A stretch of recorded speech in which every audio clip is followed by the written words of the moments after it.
हम सोल्हा बाबू रौरा सभी के गोर लागतन। भोजपुरिया समाज के इतना लोग बा, आज एगो यांश बाबू के जिंदगी के सवाल बा। आप सभी मदद करी और सभी गुहार करी। हमू माता रानी से अपना गाना के माध्यम से विनती करतनी और उनका से गुहार लगावतनी। ये भैया कैलू के तनन के तू उपकार ई माई, सभे करेला रौरे गुहार ई माई। कैलू के तनन के तू उपकार ई माई, सभे करेला रौरे गुहार ई माई। हाथे जाए दोना तू ऐसन चंसवा के, हाथे जाए दोना तू ऐसन चंसवा के। हम बचालो भवानी आयन सवा के, हम बचालो भवानी आयन सवा के, हम बचालो भवानी आयन सवा के, हम बचालो भवानी आयन सवा के। प्रेम से बोली शेरावाली मैया की।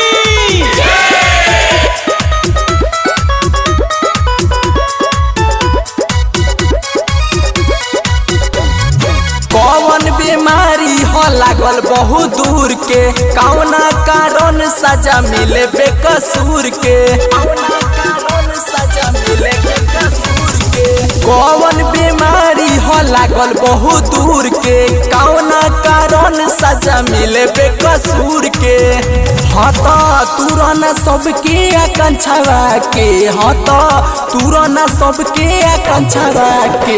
हम बचालो भवानी आयन सवा के, हम बचालो भवानी आयन सवा के, हम बचालो भवानी आयन सवा के, हम बचालो भवानी आयन सवा के,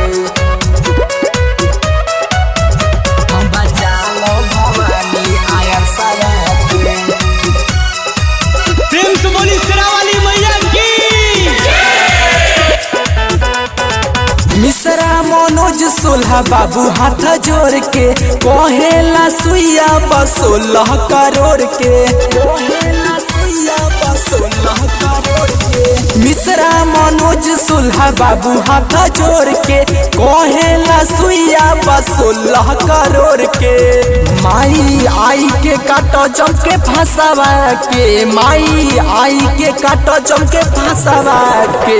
हम बचालो भवानी आयन सवा के, हम बचालो भवानी आयन सवा के, हम बचालो भवानी आयन सवा के।